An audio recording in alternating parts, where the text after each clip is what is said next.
आगे बढ़ेंगे। इंदौर से खबर आ रही है, कंप्यूटर बाबा से कांग्रेस के नेता जाकर मिले हैं। प्रेमचंद गुड्डू, विशाल पटेल, संजय शुक्ला ने मुलाकात की है।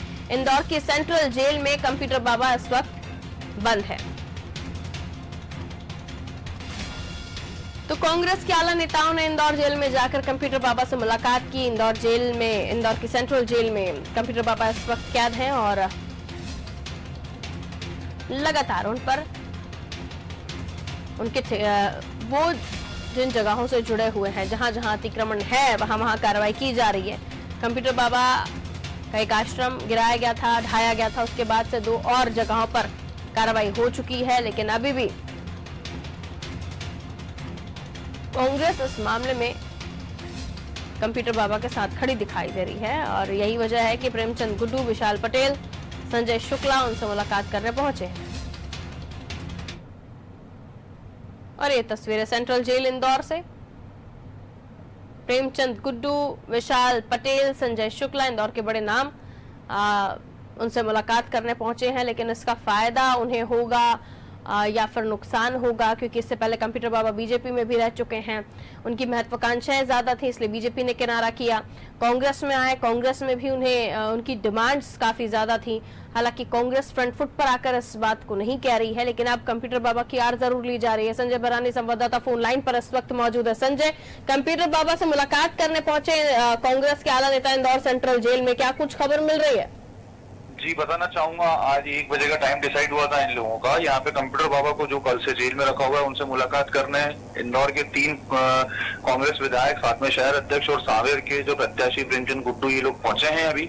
और अभी अंदर मुलाकात चल ही रही है और यहाँ पे अभी इंतजार ही कर रहे हैं कि क्या बात होगी, क्योंकि आज सुबह भी उसके कंप्यूटर बाबा के खिलाफ कार्रवाई की गई है। सुपर कॉरिडोर पे 20 करोड़ की जमीन जो उसने कब्जा कर रखा था, वो छुड़वाया गया है। 5 करोड़ की जमीन थी जो 20,000 स्क्वायर फीट के आसपास की जमीन पर कब्जा था। इसके साथ ही अंबिकापुर में भी एक आश्रम है, वहां पे भी कार्रवाई अभी भी चल रही है। वहां पे एक रजिस्ट्री भी मिली है, जो 8 एकड़ जमीन की रजिस्ट्री है, उसका भी मोल करोड़ों में है।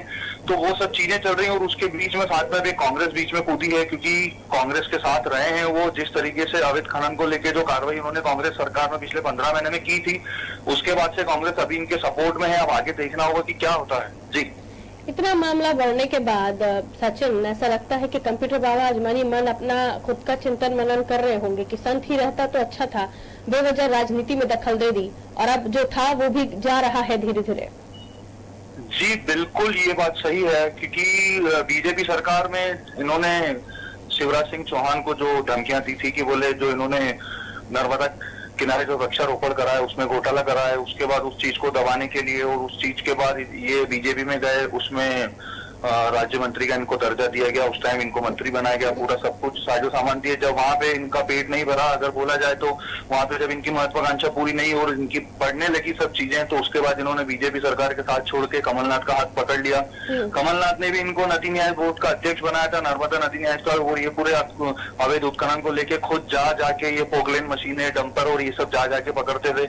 और उसके बाद जब से जो कांग्रेस सरकार गिरी और ज्योतिरादित्य सिंधिया और ये जो पूरे विधायक बीजेपी में आए और जो चुनाव हुए, सबसे बड़ी चीज है कि इसमें जो ग्वालियर संभाग जो पूरे जहाँ पे जो सिंधिया के उसमें जो बेल्ट में जो 16 सीटों का चुनाव था, वहां पे जो जाके लोकतंत्र बचाओ यात्रा निकाली है, उसका खामियाजा भी हो सकता है। जी चलिए, शुक्रिया जानकारी के लिए सचिन। तो इंदौर के सेंट्रल जेल में बंद है कंप्यूटर बाबा और उनसे मिलने कांग्रेस के आला नेता पहुंच रहे हैं, लेकिन इसी बीच ये भी आपको बताते चलें कि इधर कंप्यूटर बाबा कैद हैं इंदौर सेंट्रल जेल में और उधर अंबिकापुर हो चाहे अन्य जगहों पर कार्रवाई लगातार हो रही है। उनके अवैध ठिकाने या ऐसे ठिकाने जो जिन्हें अतिक्रमण कहा जा सकता है, ऐसे आश्रम जो जिन्हें अतिक्रमण के तौर पर गिना जा सकता है, उन्हें ढहाने की कार्रवाई प्रशासन की तरफ से की जा रही है।